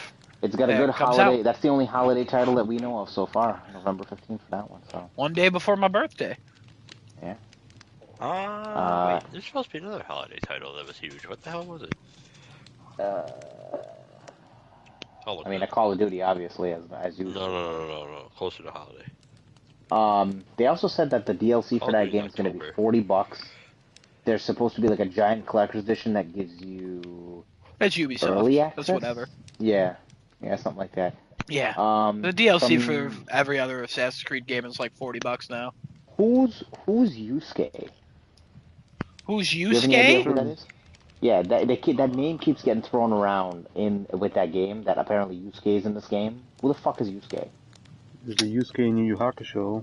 Or I mean- Yasuke? It could have been Yasuke or Yusuke. I don't know how the exact name was spelled, but I figured I'd ask you because I'm like, well, if anybody's gonna know, you're gonna know. I mean, I don't know that. Okay, all right. I don't know. People were getting crazy. They're like, Yusuke's gonna be in the game. Oh my god! In which It game? might have been reference to one of the old leaks that happened with that name being in the leak. So they're like, oh, those leaks were maybe right. I don't know. Okay, cool. Well, I'm excited. I excited think to see that. Yasuke is a Japanese figure in history. Oh, okay. Based I just on see the everything Yusuke or I've looked Yasuke. up. The Black Samurai. Black Samurai. Yeah, he was a African Japanese samurai. Oh, interesting.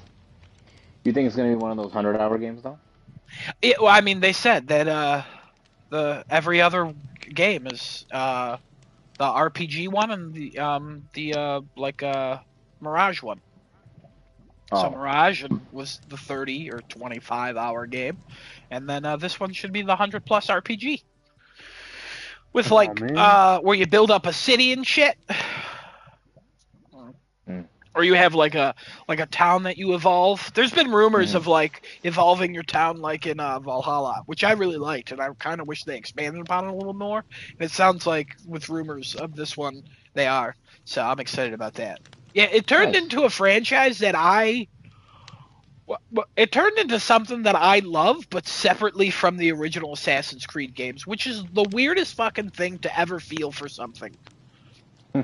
It's like falling in love with a person and then them getting hit by a bus and getting a completely new face and you being like, wow, this person's attractive in a different way now. And it's just so confusing. What an analogy to use. Well, it's just so confusing because I'm Example, like, not analogy. Amazon was like, hey, review 6 items you bought and get like a $5 Amazon e-gift card. And I was sick yesterday and I was like, fuck it, I'm just going to review the 6 things. So I reviewed my suitcase.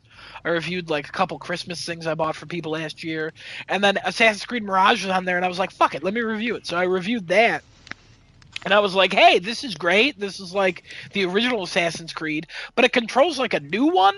So it's still got that jank, but it's a different jank than the original Assassin's Creed jank because it felt like an old game, but now it feels like a new game with like that sluggish, tanky feel. I call it the Uncharted 3 feel.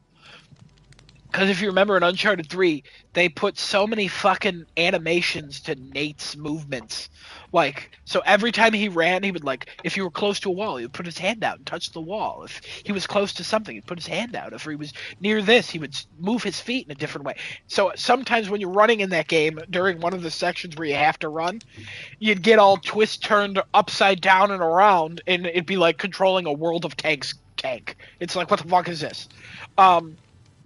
And I've never enjoyed that of the new Assassin's Creeds, and I think it pops up the most in Mirage because it tries to be an old Assassin's Creed, and I ended up really liking Mirage with the story and like where it went. And I usually am pulled in by the story, even though they're fucking stupid. They're so stupid.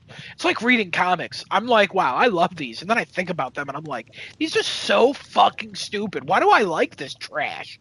Like, it's so dumb. Like, why does a man from another planet see our sun and go, hey, I got powers here now? What? What? There is no other planet other than Earth closer to Krypton? Like, what do you mean? Why Earth? It just makes no sense. It makes no sense. But like, I don't know. I like them. I don't know why. I like them. It's not an abusive relationship. They don't hurt me. Sometimes they do, but I like them. I don't even know what this point of this is anymore. I just like them sometimes. I don't know. I hate Valhalla because it lasted too long. This so fucking long. Why did it last so long? Is that the one that hurt you? Yeah, that one hurt me. That one, I think I spent like 200 hours 100%ing the game for the platinum. Oh my god. It's like it was like 100. It was like 180 hours to literally beat the game. Lord. And then they have them set up in a way now too where you have to, where this is what I hate about the new 100-hour RPGs, where they're like, hey, it's open world and you can do whatever you want and you can play the story in whatever order. So you go to play the story and then that usually means the game is split up into different sections, but you can approach them in whatever way you want. They're ordered by level, but at some point you get so powerful you don't really even care what level things are. So you're like, which one do I go to? And sometimes some are higher levels, but even though chronologically you would want to do that next. So there was points in Valhalla where I would go to do a mission and then a character would show up and he'd be like, hey, I haven't seen you ever. And I'd be like, who the fuck is this person? And then they would die and I'd be like, oh my God, I don't feel anything for this. But then I would literally move on to another side of like a mission. And then all of a sudden it's like, I want you to meet this guy. And he'd be like, hey, nice to meet you, Eivor. And I'm like, you're dead. What do you mean? So I had to look up some things and be like, what should I play? And there's honestly, apparently it's very rare for that to happen with somebody. I will say on Reddit, somebody was saying that the one is so much higher than the other. It's because I did another thing backwards, but I can't tell when I'm like where I'm going and what's next. And then they'll do those little cutscenes, but then there's the major cutscenes, and the major cutscenes will play after you complete Act 1 or 2 or 3 or 4 or 5. Like those still go in order, but then sometimes it would be like, hey, this character's changing, and then I'd be like, not really, and then later in the game I'm like, they're changing, but they're already supposed to be redeeming themselves, so I'd be like, this is not in order, and I hate that. And they really started that with Odyssey, but Odyssey, I literally looked up the golden path. I'm like, okay, who should I play as? And people were like Cassandra, because she's who they actually want you to play as. Who should I, like, where should I go? And then it was like, hey, conquer this place, then this place, then this place, then this place, then this place, because this is what happened in history, and this is what will happen in the game. And I was like, okay, but for Valhalla, I didn't look that up because I was like, I'm so not into this character. I thought the voice acting was terrible of the assassin, either the male or female. I thought they were both horrible. I started with the woman, and then I was like, I can't do this. Her voice is so wild. And then the guy's voice is so annoying. But then, like, towards the end, I was like, hey, it's my Ave or whatever. And then I was just so done with it. So then when I played Mirage, and it was like, hey, go here. And I was like, okay. And then it was like, go here. And I was like, okay. And then it went like, hey, go here. And I was like, hey, this is cool. What is this called? Linear. It's called linear. Yeah. So Yeah. I need an open world linear game with my RPGs. I don't think this Assassin's Creed will be that, and I think I will have the exact same problems. Can't wait to put 200 hours into it, and can't wait to get yelled at by Genesis the entire time. Also, fuck Ubisoft. You're welcome. Hey, I ain't gonna yell at you, buddy boy. I'm not gonna yell at you. Yeah, you said you wouldn't. Yeah. I think there's two protagonists in this one too. It looks like the black guy is the big samurai and the girl's the small ninja. I'll tell you what. The last time they had two protagonists, I fucking hated it. It's my least favorite Assassin's Creed game. Syndicate. Sorry, Kevin. I didn't mean to interrupt you. Oh no, you're So good. I hope there's not two protagonists, and I hope you get to pick, and I hope it- there's one that's got Golden Path. Kevin, go ahead. There are two, as far as the artwork that just leaked out 2 minutes ago. I mean, one's probably the good person, one's the bad person. So we'll see, though. We'll see. We'll see tomorrow. I think certain kinds of games have gotten too big, and that might be another problem for companies now that like can't make ends meet. Especially going right back to freaking Square Enix. I don't know how long these Final Fantasy VII games are, but like, there's a point where I don't know. Did you put too much extra in? Do open world games need to be a game where you can sink 300 hours in? Like, if you are a studio that makes a game like that, and like, let's go to like the average person, not like us. Well, I guess Adam fits into what I'm about to say. Like, Oh, okay. okay, cool. You make, and this is not calling you out. No, you're good. It'll be okay. I know who I am. You don't make a game that's like, hey man, it's gonna take you 300 hours to beat this, and then like hope that you're gonna sell other games like after you release something like that. I don't know if maybe I'm stupid for making that comment, but like, No, you're not, because they clearly make it that way. I think a good representation of that is Atlas. Look at their Persona games and Shin Megami Tensei games. They're all 150 yeah, but they make hours money, plus. right? So do the Assassin's Creed games. That's why they keep making them. Yeah. No. I mean like the studio is making money, but like, Yeah, but they're all 152 hour, 200 hours. yeah. games. So how are they making money?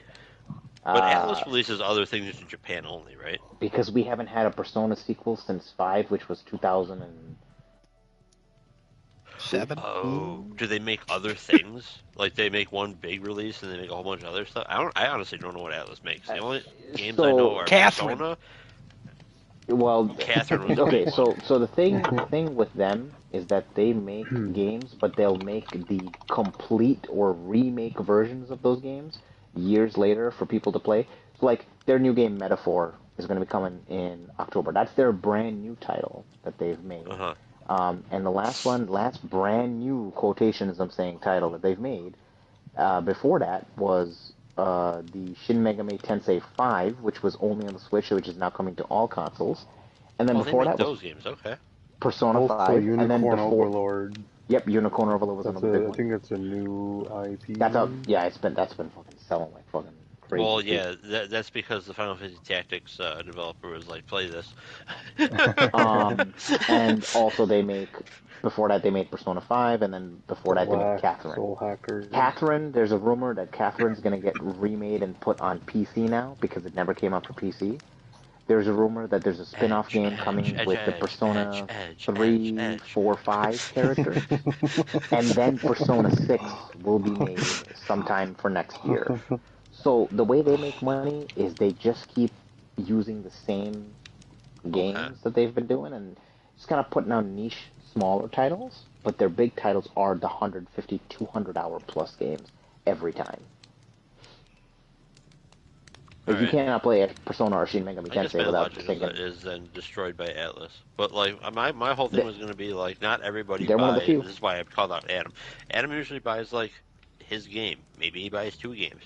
And sees it all the way through to the end before he even thinks about buying another game. Whereas there's people like me who's like, hey, this game, hey, this game, hey, this game. I will say that's mostly because as a child I wasn't allowed to get games constantly. So what I would do is I would just beat my games 100%. And then as I got older, when I finally got a job, I also didn't have a lot of income because I was a broke-ass college student.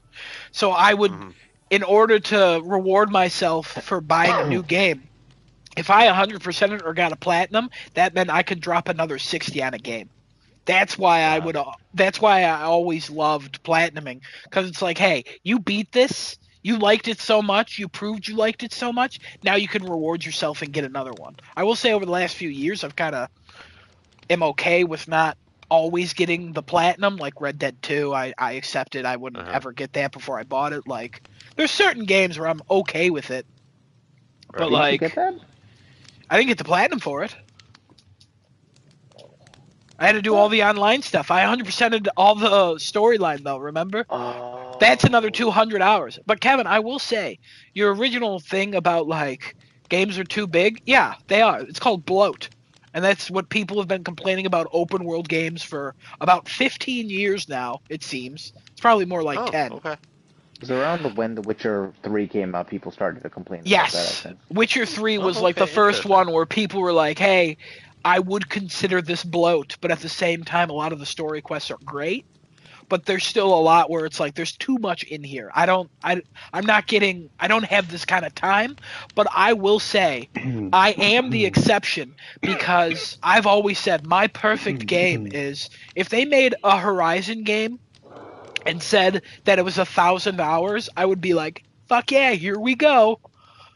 Because I love Horizon so much, I could play the same type of mission in Horizon over and over and over, as long as there's like some new dialogue, new characters, whatever. Like I'm in. Assassin's You know what a Creed, perfect for some example of that reason, was? is literally my popcorn game, where I'm just like, hey, everybody hates the bloat. Me, I'm like, give me 200 more hours of this trash. Even though I hate them at a certain point, I still love them. But I am in the minority of like, that is a serious problem. And there are games that come out now where I'm like, I don't want to play. Days Gone, I would say, had a bloat, even though I 100% of that. Well, the trophies, but not the actual game itself. But like, it was an okay game. It was all right. If you played the whole thing, it was okay. It had a cool twist at the end, and I do kind of want a sequel or like a comic or something that explains some shit. But like, man, I'm so mad you guys never finished. You guys were like, "Oh, this did great," and then you fucking stopped. Both you and Genesis stopped, and then I bought it. Then I bought it for fucking ponytail bitch over there. And then I played it, and I was like, oh, shit, yeah, this is okay. And then the game started to pick up, and I was like, oh, this is actually pretty cool. And then I beat the game, and then I fucking got that last cutscene, and I'm like, what the fuck? What the fuck? It is such a wild twist on the end of that game. Okay, I'm fucking, I don't know if anybody knows about it. Okay, I'm telling the ending of Days Gone. Everybody okay? I tell you the ending of Days Gone? Absolutely. Yeah, I don't remember where I was at in that. It's fine. I don't care about Boomer. I don't care about his wife. I don't care about any of that. That's not even what the spoiler is. You find out his wife's still alive. She was rescued by the helicopter people. Whatever. It's not important. You know how he was working with that one dude in a hazmat suit throughout the whole game? Yeah. So I forget he's his working, name, but he's working with that guy, and that guy's having him do like a couple missions here and there to like, hey, go get this, go steal like this, and they're doing yeah, research. spy on these people, whatever. Yeah, and they're doing research on the zombified people, and then when you get to the second half of the game, you go to like a fucking you blow up a dam and then you ruin the first half of the game. Whatever, it's not important. And then you go to the second half and it's like all winter, and you escape with your wife and she rides you like a motorcycle, like she said in her wedding vows. And Boomer, whatever, he's good, he's happy. And then at the end of the game, after you do all the things for that hazmat guy, he fucking takes off his mask and he's one of the fucking infected. They've evolved. They've evolved, and they're the ones who are operating all the helicopters and in all the fucking suits. So you're taking out the hordes, which are the lesser versions of those people, and then it turns out, yeah, what the fuck?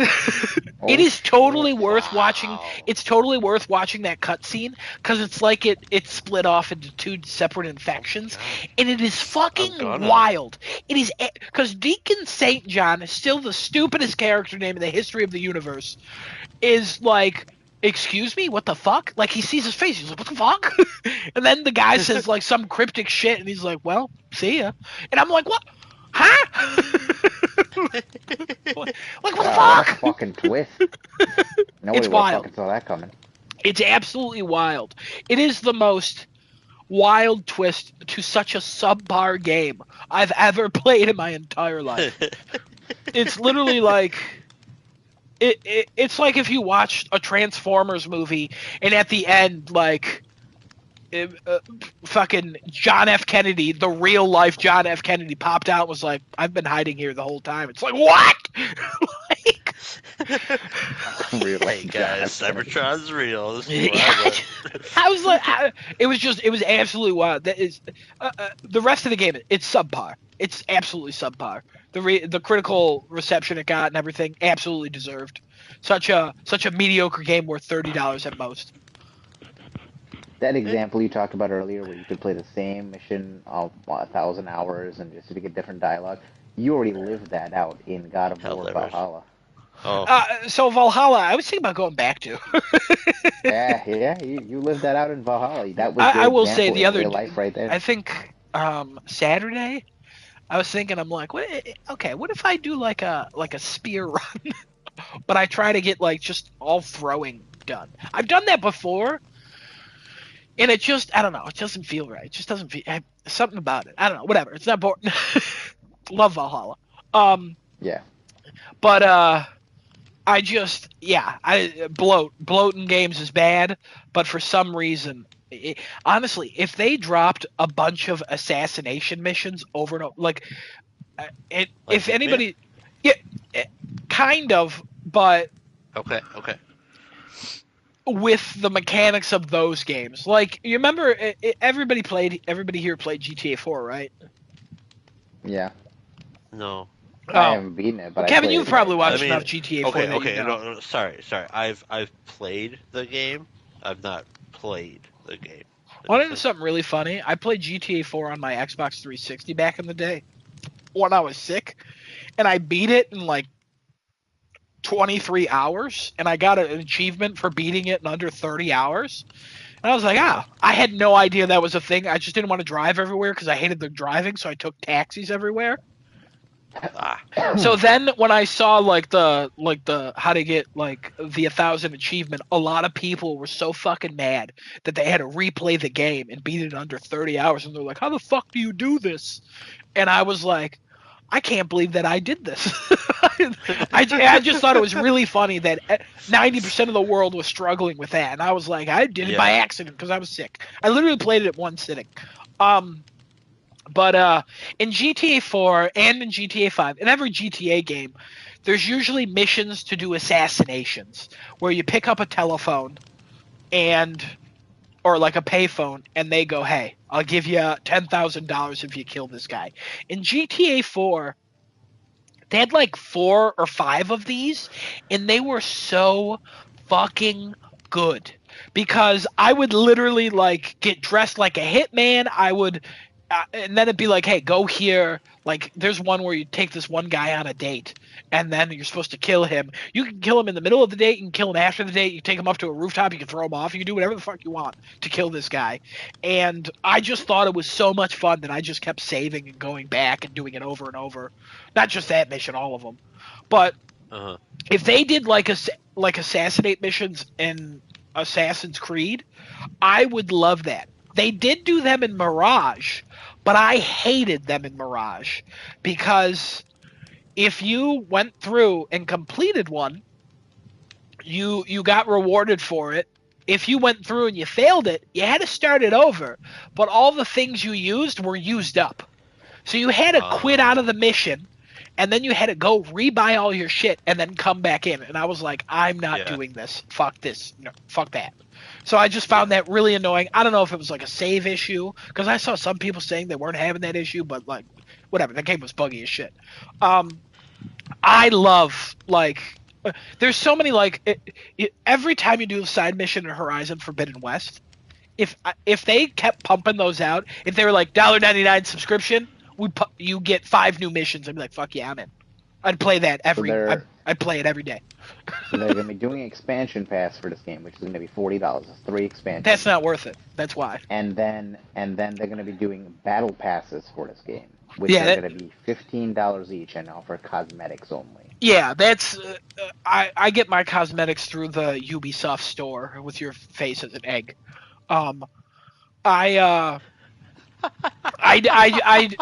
Assassin's Creed games, their DLCs are usually worth a playthrough, but their DLCs, Genesis, we've talked about this before, they're never worth the price they come out at, ever.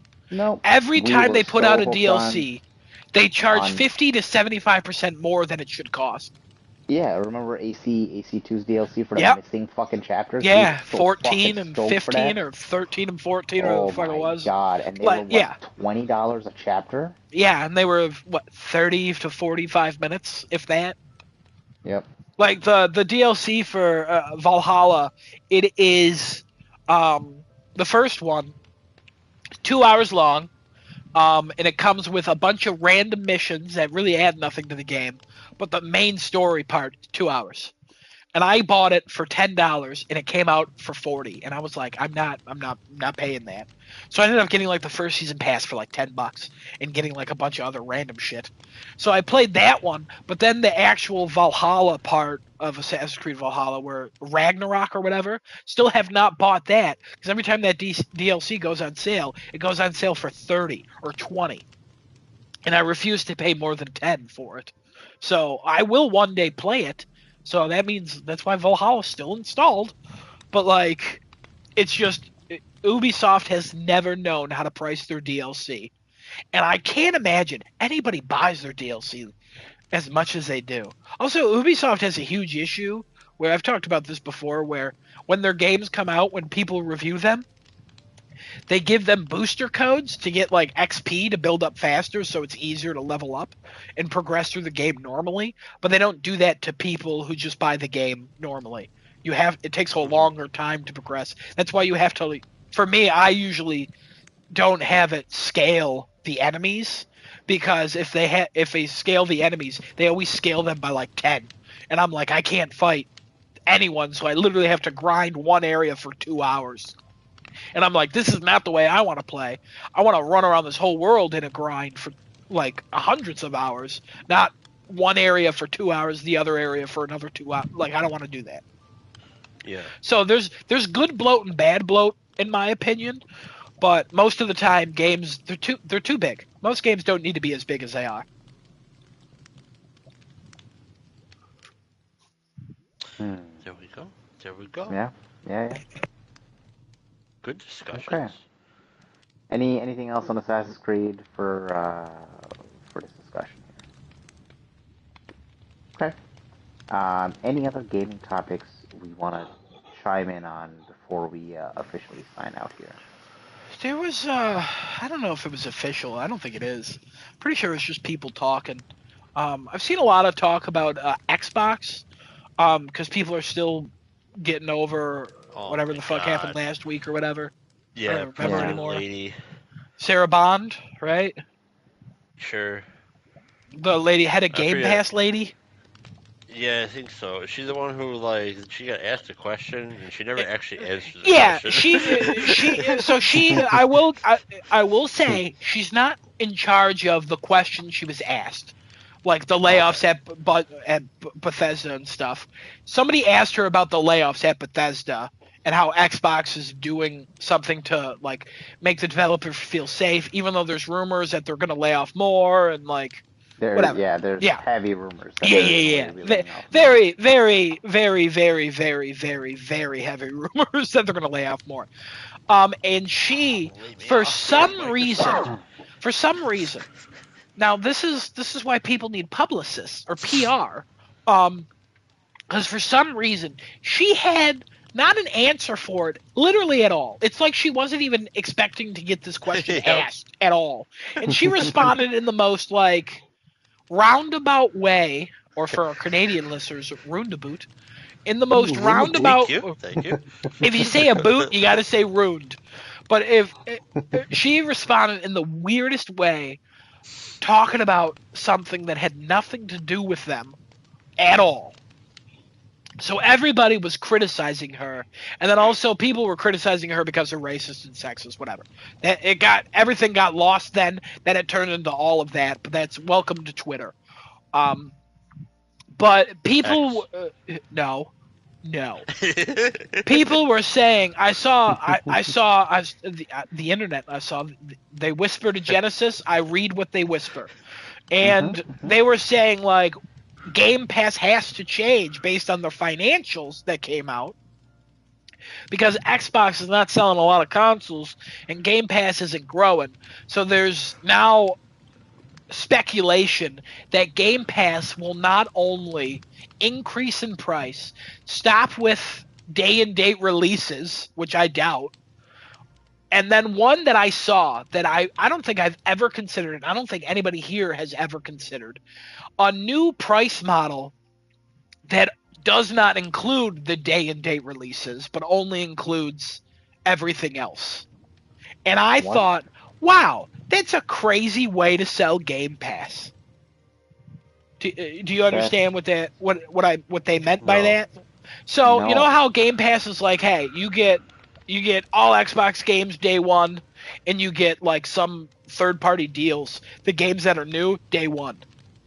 They were saying, what if they made another tier where it's you don't get those, you literally get like PlayStation Extra, where you get all the games that come to it, but if it's a day one launch, you don't get that. That's a different tier. It's a more premium version Oh, of okay. Game Pass. And I was like, that is a wild thing. And I'm like, but also that would increase their profit probably. Yeah, that would. So essentially, they're gonna do is that's what's the word I'm looking for here? They are um, inflating the Game Pass numbers that way Yeah. because Yeah. there would be people who drop down to that plan, there would be new subscribers hooked onto that plan, then be other subscribers that move on to the Game Pass Ultimate because that's what they want. But yeah, you're artificially gonna inflate some of your numbers, but that would increase profits and that would make investors happy and in turn make their stock price go up. Obviously, that would help them there. But if they do that, they would have to have tiers. So there'd be a base, there'd be a normal. I thought they got rid of gold and base to do this whole thing of having it in one. I thought that was the whole point of getting rid of gold, or is it more of a restructuring thing?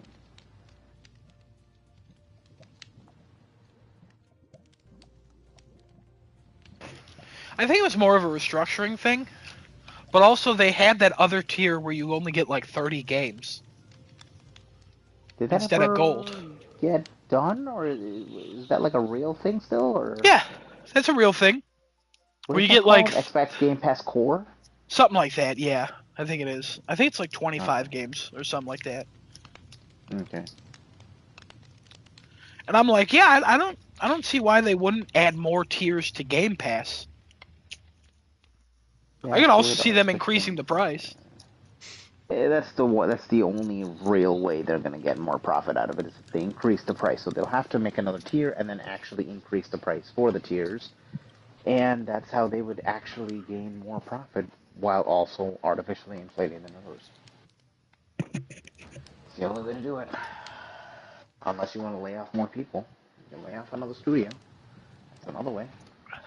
Yeah, probably do Save that. some more money. Yeah, Somebody they would said the probably. Ninja Gaiden people are going to be gone.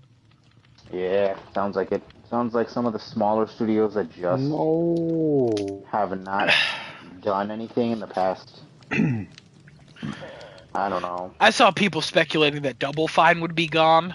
I'm like, no. There's no way. No, Ninja Gaiden sounds very plausible. Ninja Gaiden, folks. Let's see how Hellblade does. If Hellblade does not make them profits, then probably they're up next. I think Hellblade is a keeper because of the because of the technical ability of that studio. So they could be like, look at the game, look at what we can do. I think that's. They're gonna probably consolidate some of their Activision, Blizzard King studios, the small Yeah, which is more Treyarch and all that. And then I would think that they're gonna probably do a restructure of a lot of their Xbox game studios, the primary studios they have, to better fit the portfolio they're trying to go after, which God knows what the fuck that is. Sounds like they're going to do some restructuring there. And Phil Spencer's going to have some heat down his neck. That's what I would think. Phil Spencer always got them heat down his neck. Somebody blowing on him? No, it's just there's going to be more pressure on him now going forward to really perform and make Xbox profitable again. I mean, I'm not saying it's not profitable. I should use a different word. To make it more successful again. Xbox is not profitable, but if you count Activision Bethesda, Xbox is profitable. Yeah, if I'm not counting both of them, they're not profitable. Then. To make it successful is the correct word I should use, not profitable. Hey, that's why they did mergers and acquisitions. Don't worry about that. Don't worry about that. Fall asleep? Don't worry about that. Hmm? See? I know my other. Don't worry about that. I was falling asleep. I can't breathe. It's fine. Oh, what? Yeah, don't worry about it. It's a feature. Oh, that's interesting. Oh, bonus feature. All right. Anything else we want to talk about this topic, or? No, that's really all I had. I'm just so excited for June. Yeah. And what everybody's going to show. The Summer Game Fest and all that crap. Yeah. I took off for that. I'm excited. Yeah. So did I. I gotta take off for that. I said I would remind you when we get to June. My schedule's already at June. I gotta take it off. This Thursday I'm making that schedule. Well, there you go. Here's your reminder. Anything else we want to talk about before we officially sign off? Was there anything else that happened? I feel like there's always stuff that happens. Oh, there was something. I don't think there is. Is there? I feel like there's something. I don't know. I wasn't here. Oh. Stellar Blade responded to the outfit shit, finally. Oh, what did they say? They said no. Intention.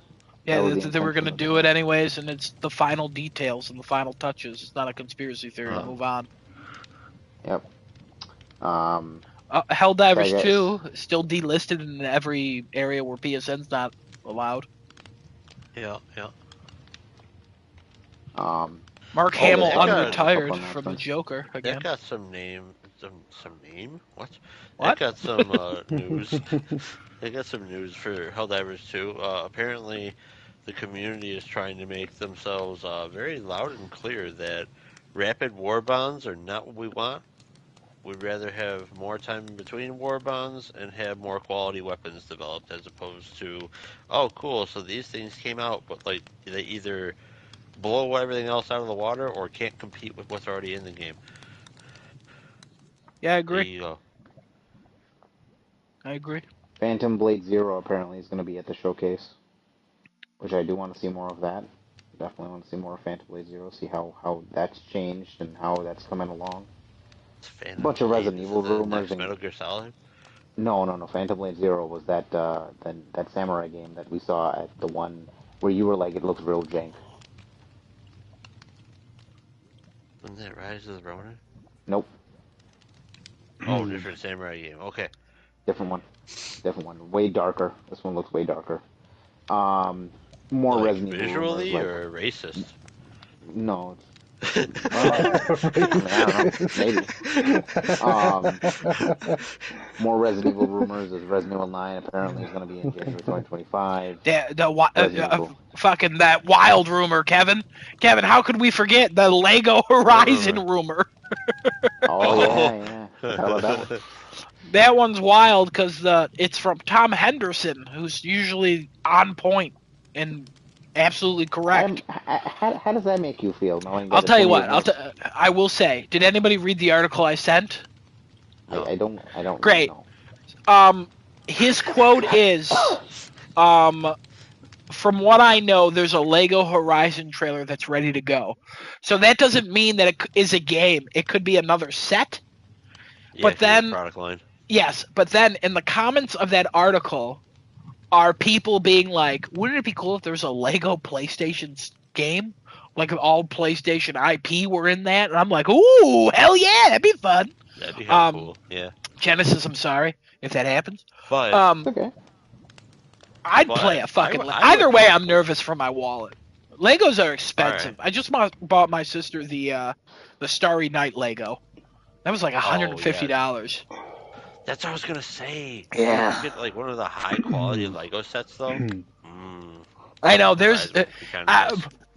Genesis. I don't know if you saw. There's a fucking Stark Tower, Avengers Tower one that's like $600, and it is so fucking cool. There's a Batman the Animated Series like wall thing, and it is so beautiful, but it's $300.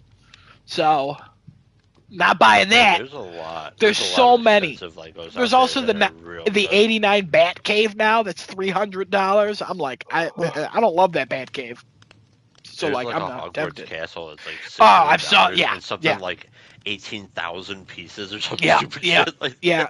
I will one day buy that animated series Batman wall thing, but holy shit, it's so expensive. So expensive. But I only bought the Da Vinci one because I found on Amazon that I found somebody was selling it for like $20 off. Oh, nice. So I was like, fuck it, I'm buying it, whatever. But like, oh my god, Legos are so expensive. So if I have to buy another tall neck, I already bought. If they make a fucking hippo, oh my god, if they make the hippo, the snap maw, I don't think they will. Every so often I open up Etsy to see if somebody made anything snap maw, and they haven't. So, is it a snap maw? No, the wide maw. Wide maw, that's what it is. Is it a wide maw? Yeah. Where's my The phone? widest of shit. maws. Yeah, snap maw is the alligator. Wide maw is the hippo. It's so. Oh, look at it. Oh. Look at it, it's so beautiful. Would you like a room? Is this where we end the podcast?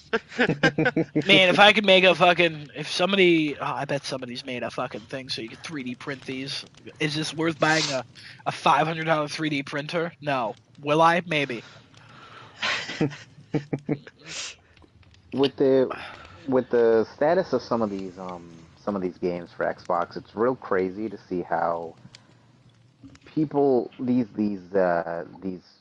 whatever influential people like Jeff Grubb, Jez Corden, Tom Henderson, whatever, they're on such different spectrums when it comes to where Xbox games are. Like they're all pretty similar when it comes to like PlayStation, third party, things like that, like where those games are. But when you're talking about Xbox games, like I'll give you an example. Jeff Grubb was talking about how Perfect Dark could appear at a showcase, but he's saying that Perfect Dark is in some fucking hell, like beyond hell. And then Jez Corden says, I don't think that that's the case. It's not in any development hell. It's coming along pretty well, and we'll probably see it real soon. Yeah, just have these guys talking about the Xbox games where I think even Jason Schreier chimed in and was like, yeah, I don't know what to make of where Perfect Dark is, but I'll tell you what, Gear 6 we may be seeing soon, and there's still rumors of those games coming to PlayStation, Gears, the I can't wait. oh, If Gears ever comes to Last- PlayStation, we gotta do co-op. oh god, the only I'll do it with Microsoft you, Studios yeah. games I have is this game. I'll do it with both of you. Minecraft. Oh, same time? Maybe. Maybe. Then Gears co-op is so Comment. good. It is. I've heard. Yeah. Tom Warren was the one who was posting about the Xbox turmoil and that there's more layoffs coming. It's just, nobody knows. I should say nobody knows.